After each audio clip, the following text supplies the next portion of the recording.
સો હાય, કેમ છો બધા? હું છું ગુજ્જુ કલોલ અને તમે બધા જાણતા હશો કે હું પણ બનાસકાંઠાથી બિલોંગ કરું છું.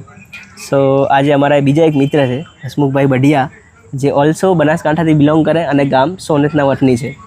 સો આજે અને પોતે પત્રકાર પણ છે. સો આજે અમે મળ્યા એમને અને અમારા કલોલની વિઝિટ પણ કરી. સો બે શબ્દો હસમુખભાઈ બઢિયા તરફથી. નમસ્કાર મિત્રો, બધા મજામાં હશો. આજે અમારા ખાસ મિત્ર એટલે કે બનાસકાંઠાની અંદર પણ સારું ગૌરવ છે અને કલોલની અંદર પણ ગૌરવ કહી શકાય, અને સોશિયલ મીડિયાના માધ્યમ થકી લોકોને મદદરૂપ થાય છે અને સેવાનું કામ કરે છે. ગુજ્જુ કલોલ તરીકે પણ ઓળખે છે અને સેવાભાવીનું કામ પણ કરે છે અને સોશિયલ મીડિયાની અંદર પણ બહુ મોટું નામ છે. અને એમની સાથે આજે શુભેચ્છા મુલાકાત થઈ છે અને બહુ આનંદ થયો અમને મળીને. અને પોતાનું કામ પણ બહુ સરસ છે અને લોકોને ઉપયોગી થવા માટે અલગ અલગ પ્રકારની પ્રવૃત્તિઓ પણ કરે છે. શિક્ષણ માટે જાગૃત કરે છે અને જે પોતાથી બનતી જે સેવા છે લોકોની કરે છે. સ્કૂલની અંદર એડમિશન લેવાનું હોય, કોલેજની અંદર એડમિશન લેવાનું હોય, આવી સારી પ્રવૃત્તિઓની અંદર પણ પોતે લાભ લે છે અને અનેક પ્રકારની સ્કૂલોની અંદર ડોનેશન પણ કરે છે અને મદદરૂપ થાય છે. ત્યારે બનાસકાંઠાનું પણ ગૌરવ છે અને અમારા બોરુડાનું પણ ગૌરવ છે. ત્યારે આપણે મુલાકાત થઈ છે, અમે થોડું પરામર્શ કરીશું કે તમે તો હાલ સોશિયલ મીડિયાની અંદર બહુ ધૂમ મચાવો છો અને સોશિયલ એક્ટિવિટીસ્ટ છો. ત્યારે તમને શરૂઆત ક્યાંથી કરી કે આ કરવાથી આપણને કંઈક બેનિફિટ મળશે, આપણે લોકોની સાથે હળી મળીને રહી શકીશું અને આપણું પણ નામ બનશે, અને સોશિયલ એક્ટિવિટીઝ દ્વારા તમને કેવા કેવા અનુભવ થાય છે? ફ્રેન્કલી કહું તો લાસ્ટલી 2018થી એ કહેવાય કે આ બ્લડમાં જ હોય. મારા પપ્પા બહુ જ સેવાભાવી માણસ હતા, મેં પહેલાં પણ આ વિડીયોઝમાં કીધેલું હશે.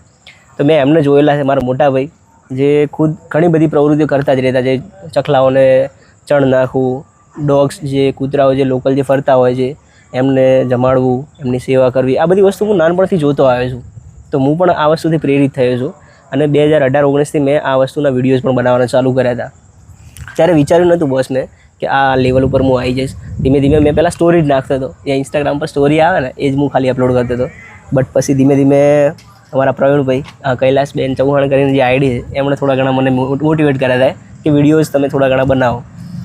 તો ત્યારે થોડા ઘણા વિડીયોઝ મેં બનાવવાના ચાલુ કર્યા. એમને સ્ટાર્ટિંગમાં કોલેબ બી કરતો હતો અને જ્યારે મેં આ વિડીયોઝ હું બનાવતો હતો બટ એક ટાઈમે મેં ખાલી એક રીલ અપલોડ કરી અને સડનલી એ વિડીયો વાયરલ થયો. તો કહેવાય ને કે થોડું ઘણું મને પણ આમ અંદરથી આમ બહુ જોરદાર ફીલ થયું, બહુ સારું ફીલ થયું હતું આ વસ્તુ જોઈને કે બસ બીજા પણ વિડીયો બનાવું. કારણ કે લોકોનો સપોર્ટ ત્યારે મળવાનો ચાલુ થઈ ગયો હતો અને લોકો ઘણા બધા કોમેન્ટ્સ કરતા, ત્યારે મને અલગ જ એક આખી સારી એવી ફિલિંગ આવવા મળી હતી.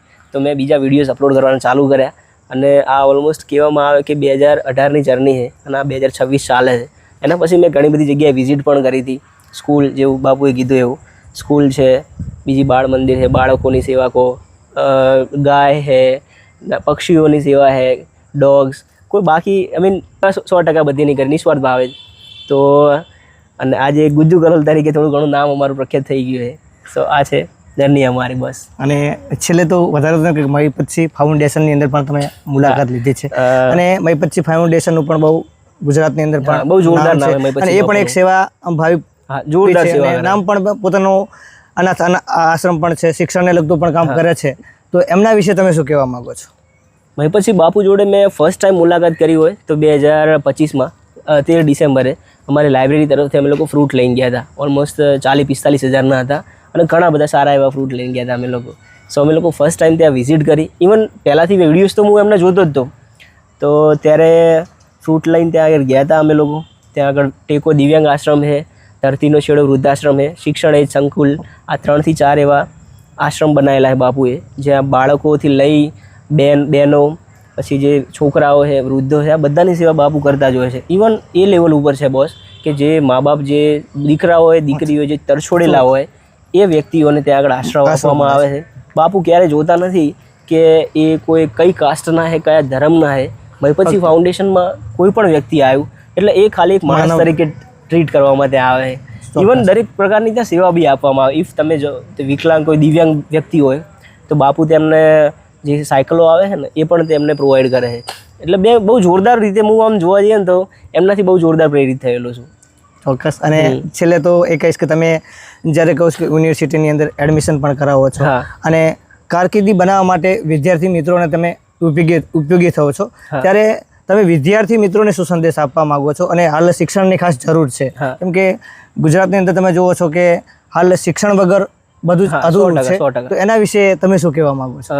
હું એક મેસેજ આપવા માંગીશ આ જે પણ મારો આ વિડીયો જોયો છે કે જોઈ રહ્યા છો તો કલોલની અંદર 4 કોલેજ આવેલી છે જે તમે નામ સાંભળ્યું હશે. સ્વર્ણિમ યુનિવર્સિટી, સ્વામિનારાયણ યુનિવર્સિટી જે અમદાવાદ આ જે કલોલ હાઈવે પર આવેલી છે, પછી એક KIRC કોલેજ અને ચોથી છે ગાંધીનગર યુનિવર્સિટી જે ખાતરજ રોડ ઉપર છે. આ 4 કોલેજમાં આપણી સારી એવી ઓળખાણ છે અને ઇફ તમે જો એડમિશન ત્યાં આગળ લેતા હો અને રેફરન્સમાં ગુજ્જુ કલોલનું નામ આપશો તો તમને મળશે સ્કોલરશિપ, આકર્ષક સ્કોલરશિપ, એ પણ અમારા તરફથી, મીન્સ કે ગુજ્જુ કલોલની સંસ્થા તરફથી. સો ઇફ તમે જો ઇન્ટરેસ્ટેડ હો તો 100% તમે એડમિશન લઈ શકો છો આ કોલેજોમાં. અને બસ એટલું જ નહીં પણ તમે જેટલા ટાઈમ સુધી અહીંયા રહેશો, આઈ મીન તમે કલોલ સિટીના બહારથી આવો છો, બિલોંગ કરો છો અને તમારે કોઈ પણ પ્રકારની હેલ્પ જોઈતી હોય તો તમે મારો 100% કોન્ટેક્ટ બી કરી શકો છો એડમિશન લીધા વગર કે એડમિશન લઈને. કારણ કે અમારા તરફથી અમારી સંસ્થા તમને 100% મદદરૂપ થશે એની હું ગેરંટી આપું છું. અમારી થશે એટલું અમે 100% કરીશું. મળીને બહુ આનંદ થયો અને તમારા વિચારોથી પ્રેરિત થઈ અને બહુ સુંદર મજાની તમે આ રજૂઆત કરી અને તમારું નામ પણ બહુ ગુંજે તેવી ખૂબ ખૂબ શુભેચ્છાઓ. અને ફરીવાર પણ મુલાકાત થાય તો લોકોને મદદરૂપ થજો અને અમારા થકી કંઈ પણ થઈ શકે એવું લાગે તો પણ અમારો સંપર્ક કરજો. અને થેન્ક યુ, ખૂબ ખૂબ તમે અમને ટાઈમ આપ્યો તે બદલ ખૂબ ખૂબ આભાર. અને લકીભાઈએ બહુ સુંદર મજાની રજૂઆત કરી, લોકો સુધી મેસેજ પહોંચે અને લોકો જાગૃત બને. અને લકીભાઈ પણ સેવાનું કામ કરે છે તો સાથ સહયોગ સપોર્ટ આપજો. અને એમનું જે ઇન્સ્ટાગ્રામ એકાઉન્ટ છે તેમને પણ સપોર્ટ કરજો, ફેસબુક એકાઉન્ટ છે તેને પણ સપોર્ટ કરજો તેવી આશા રાખું છું. થેન્ક યુ, આભાર. જય હિન્દ. જય હિન્દ.